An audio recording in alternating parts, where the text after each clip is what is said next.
fliko. One Wu Long, how'd you mix this kick? That's the thing I had the hardest problem with this whole time. I'm never talking about mixing with you guys, which I probably should more. But in my mind, mixing is not as interesting as like the sequencing, the arranging, the coming up with the melodies, the sample chopping, the drum choice, the patterns. It's like mixing to me is like, that sucks, that sucks, that sucks, that sucks. That's all I'm thinking in my mind. Nope, that's too loud. Nope, that sucks. No, that's too quiet. No, that sucks. Not hitting hard enough. Hitting too hard. Distorting. Like, all I'm thinking is that sucks, that sucks, that sucks. And every time something comes through, I'm like, move that. Sucks, louder. Sucks, quieter. Sucks, louder. Sucks, quieter.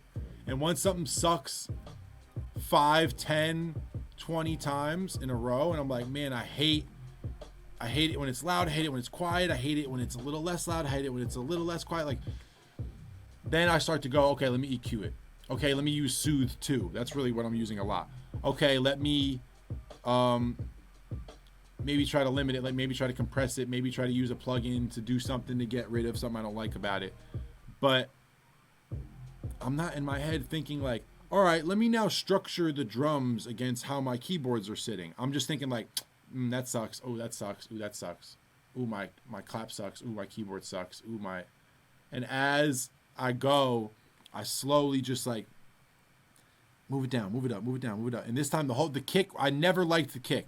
I love the kick sound, and I like the kick pattern, and I like the swing of the kick and all that. It was hitting way too loud the most of the time I was making the beat. Then when I brought it down, it like didn't have enough punch. It wasn't a sharp enough, short enough kick on, like, it didn't hit like an OZ, Cash Money, Foreign Tech, BWB. It didn't hit like one of those. So because it was rounder and bigger and more like vinyl-y or whatever, and when I put it lower, it didn't cut through. And so I slowly just been moving it up and down, moving it up and down. And as I like started to like where my mix was with the beat and with everything except the kick, I realized, yo, I'm really quiet. So maybe the reason I don't fuck with how my kick is hitting is because my whole beat is too quiet. And I can't explain the science behind that, but maybe it's some shit. Oh shit, the chat freeze. Oh my god. Maybe it's some shit where because we're at such a low volume, or because everything is quieter than its potential, you know what I mean? Things aren't ringing out the same, things aren't clashing with each other the same. So whenever I turned up the whole beat and I really just went like this, I literally Command A the entire beat, just click one of the tracks and started moving it up. I moved it up till I saw it getting red over here.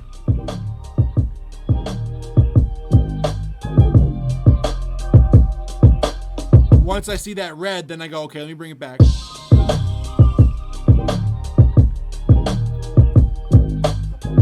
Bring it back a little more.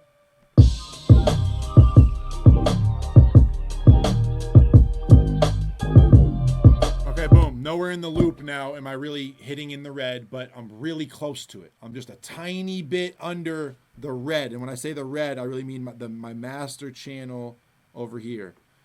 It's not peaking at all, but it's getting really loud. And I start to really be able to see what's actually happening in the mix of my beat once everything is as loud as it can possibly get.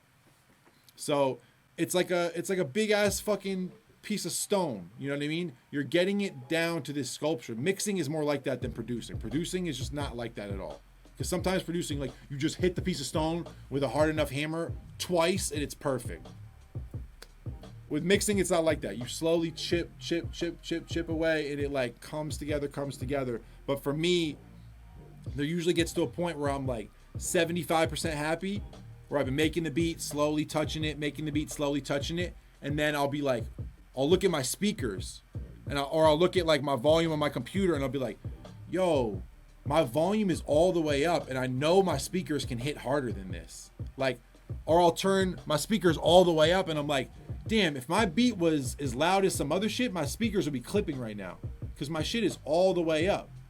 So you start to realize, like, man, there's a level that you work at, that you can tell in your room, on your speakers or in your headphones or whatever, you start to be able to realize like, okay, my shit should hit this loud when it's as loud as it can be. Or the loudest beat I've ever made sounds like this on my speakers or my headphones or on my computer.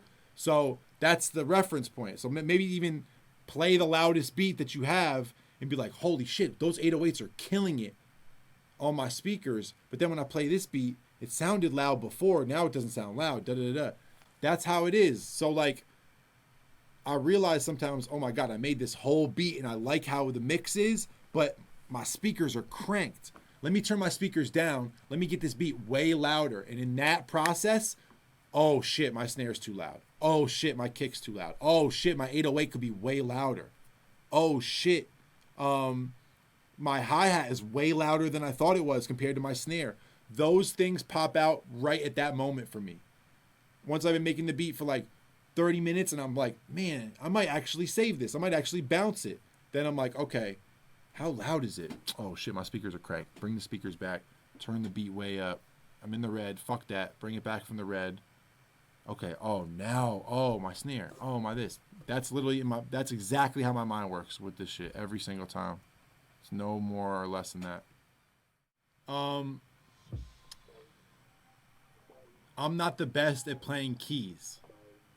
You guys know I've been working on it every single week. I've been learning chord changes. I've been trying my best. But how I was thinking about this is if I play a couple different melodies, some that are really short, some that are long, some that are really repetitive, like an arpeggiator or whatever, on top of each other, they're going to start to develop some kind of like texture or some kind of chord or some kind of vibe. Just play 3 different random melodies, you know, on different sounds, maybe pan them, maybe some high octave, low octave, whatever. Couple different random melodies. And I knew I wanted to do like a kind of West Coast, big, triumphant thing. But I've learned in the past, if you make yourself what you call like a drone, or you make yourself this kind of weird mashup of 3 different kind of airy melodies that don't really stick out too hard, but all kind of just sit with each other or in the same kind of note, scale, chord. You let them all sit there and it doesn't really exactly matter what they're doing or if any of them are a really strong melody. Once they all kind of just sit there, you put them in some kind of filter, some kind of texture, maybe reverse them, maybe pitch them, whatever. Then make your bass line be something that people can really hold on to. I was like, I knew that boom, boom, boom, boom, boo, boo, boo. I knew that was going to be like, that's the thing. You know what I mean? That was going to be the moment. And I know writing a bass line is not hard to do.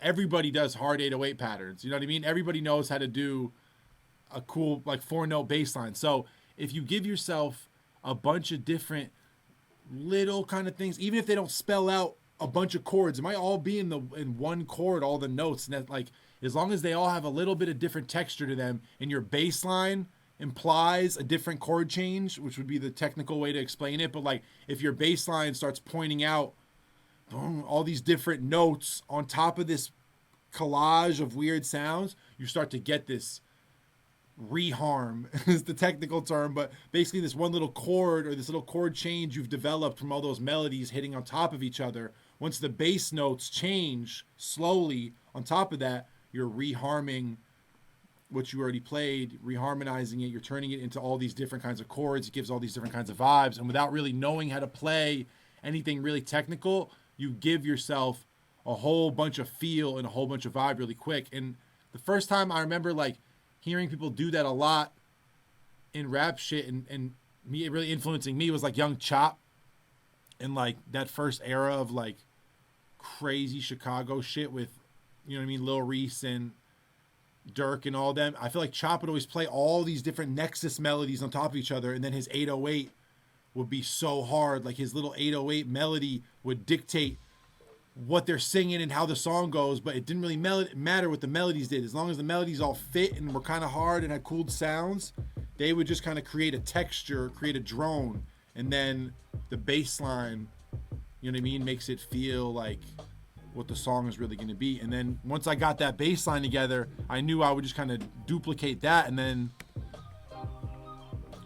you saw how I did this. I just did, I just played it with the bass line, just one note at a time, and then slowly spelled out these chords just by drawing them in. But this is the bass line.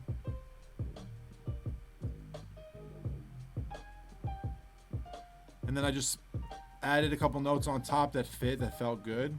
Doesn't have to be that technical. You don't need to know your minor third, major third necessarily. You just gotta, you know what I mean? Feel it out. Make sure it feels good in the beat. Make sure it doesn't feel too awkward. But this little bell probably just gives you a little sheen. Nothing too special. What's this? I added the Rhodes underneath, low octave. So you have this high octave, this low octave, and then this little bell.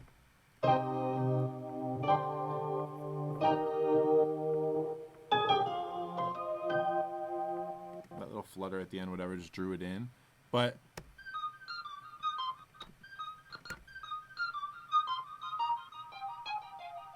on top of those notes,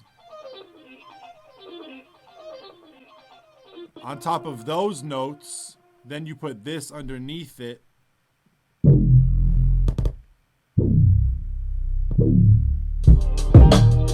All of a sudden, you have all these things kind of working together. As long as you don't have any awkward notes, you don't really have to necessarily play one super cool melody. You don't necessarily have to play one amazing sound or synth or sample. As long as you have a bunch of things that work together, and then you have this, you know what I mean, big punching, whether it's 808, whether it's a bass line, whether it's, you know what I mean, a low piano thing, a live bass, whatever, like it creates this new kind of palette. Even if there's not one thing you're really focusing on, you kind of have this vibe where you're hearing all this shit together. With this synth, there was a slow one too.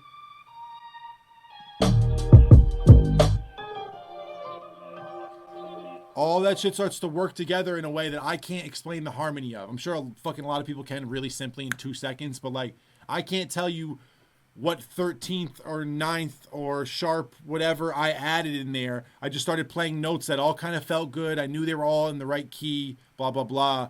And slowly, like, I created a thing I really liked. I really liked the texture of. I really liked the feel. I really liked the sound of. Even if I didn't love my melody that much, I didn't love my bass line by itself that much. I didn't love, you know what I mean? Any one of the single things wasn't like, God, I found the perfect atmosphere sound. God, I found the perfect keyboard sound on the synth. It was none of that. It was just, I knew, like, I heard a beat that I really liked this morning. Was it Thursday yet? Or no, it's Thursday, no, on Wednesday morning. And I was like, man, this beat doesn't have anything in it that I'm like obsessed with as far as the sound, but they just got all these little cool things happening at the same time, and then the bass line's so big, that's all that matters. So again, with the drums and shit, everybody got drums. We can talk about the drums a little bit, but I started with this break.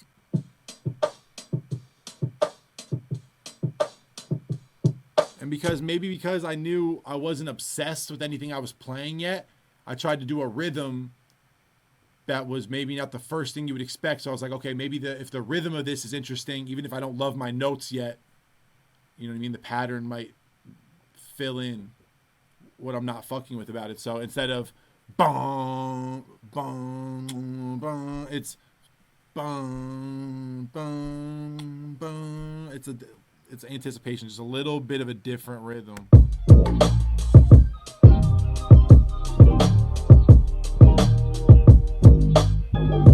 But I kind of knew in my mind, I was like, even if I fucking hate the shit I play, if I have this really hard ass bass line, my drums are slapping, and I fill in a bunch of different weird little melodies on top of each other, something's gonna start to form.